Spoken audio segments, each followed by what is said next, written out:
If I were to ask you, what then was a big challenge or a great challenge that you face, and challenge in a sense more like a difficulty that you have to overcome? Every life and industry and career has its difficulties, um, and I think sports. I think it tests you. I think it kind of you kind of discover what you're made of. I was talking about that stress a little earlier, um, and there's people that can handle stress more naturally because it's just part of their nature, and there's other people that really don't like stress. And I would say people that don't like stress really shouldn't try to find a career in events. There's other parts of sports marketing where the stress is much lower, but in the event side, and you have to learn by experience and by failing, by making the wrong decision, and you know you just hope that whatever you do wrong, it's not seen on the camera by the millions and millions of fans that are in the first game of the Champions League in Glasgow in 1992, Glasgow Rangers playing Olympique Marseille.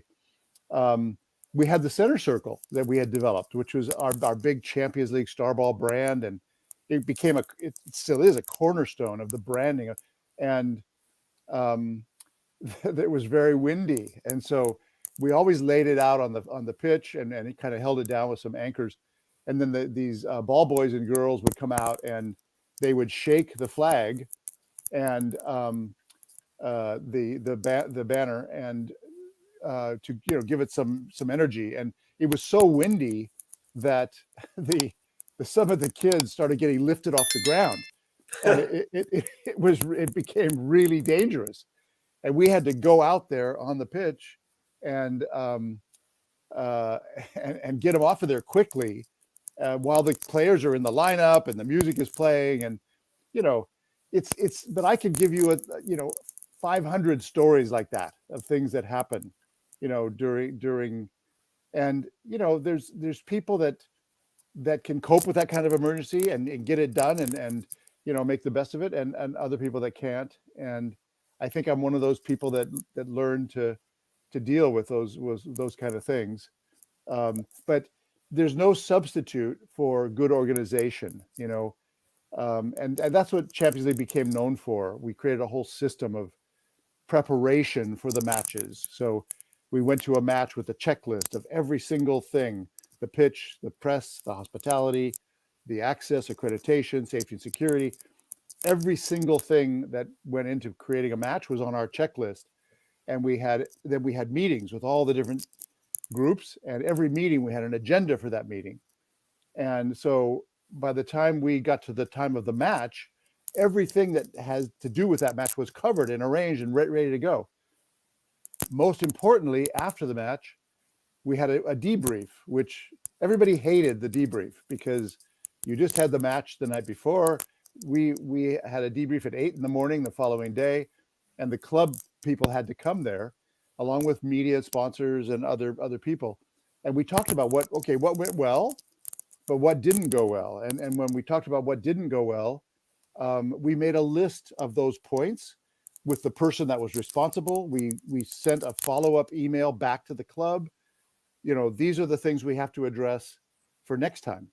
And then before that next match, our staff was sending emails and making sure that those things were being addressed. And match by match by match, you get the Champions League, okay, which is probably the best run league in the world. I keep hearing that. Yeah.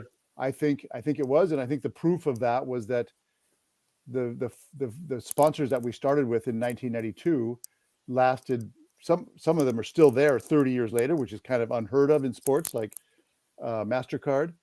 But others like Ford and Heineken is still there as well. Sony, Adidas, these sponsors keep renewing. Why did they keep renewing? We're getting to the end of the interview. There's just a couple more here. There's one arriving.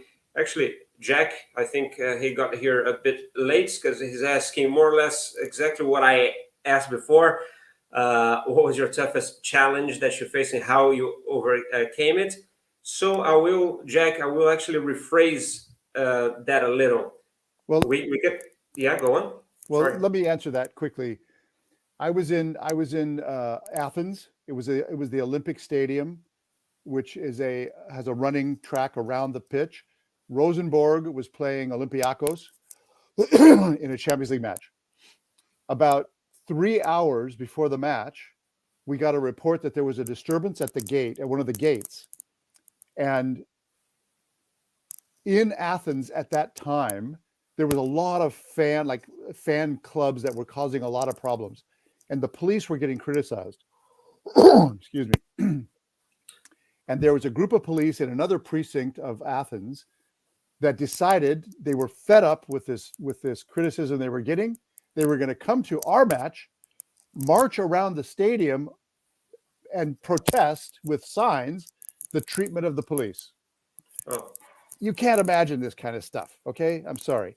So they forced their way into the stadium 3 hours. They put 2 of the security guards that tried to keep them out. They beat them up. They had to go to the hospital.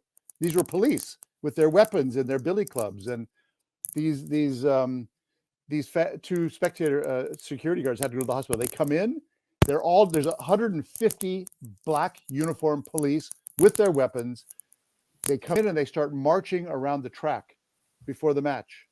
They had a television camera company from London, ITN, I'll never forget it, that they hired to cover this so they could put the coverage all over the world of the bad treatment the police were getting. So we've got a match starting. The warm-up was going on. They're marching around the pitch. So I had to go quickly to the television truck and say, look, you don't cover any of this march. None. It was Mega Channel in Greece. You only cover the pitch, very close in on the pitch. We don't want to see one policeman walking around this pitch. Agreed? Agreed. Then I went running back out to the pitch to see where we were. It was at the point now, they're still marching around. The players had gone back into the dressing room. They were just coming out the tunnel for the match. And all the police stopped right in front of the tunnel so the players couldn't get out.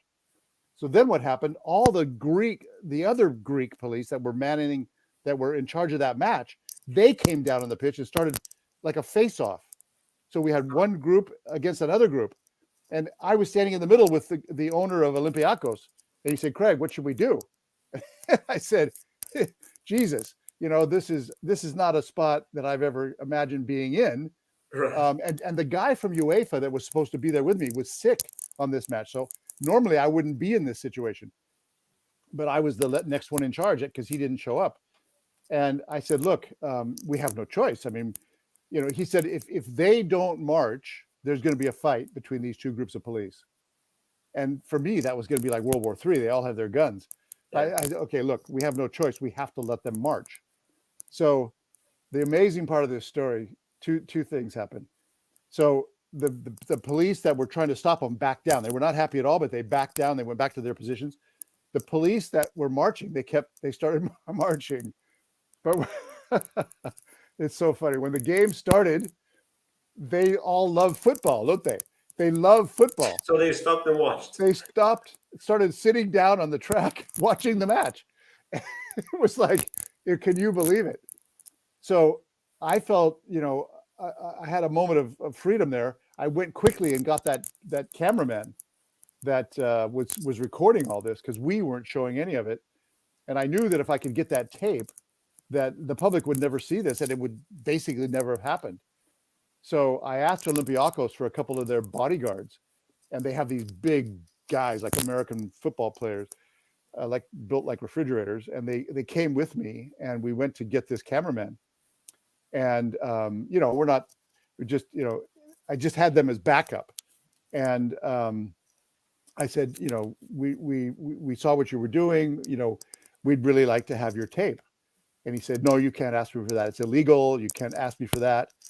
And I had to have that tape. I mean, I was protecting UEFA at this point, okay? And football in general. We don't want to have this around football. And so I said, okay, well, look, these guys here want to take you outside the stadium and talk to you a bit. And, obviously a veiled threat. And he looked at those 2 guys and he opened his camera and gave me the tape. So I had the tape. It never happened. That's Wow. what happens in the world of sport. Okay. Amazing stuff.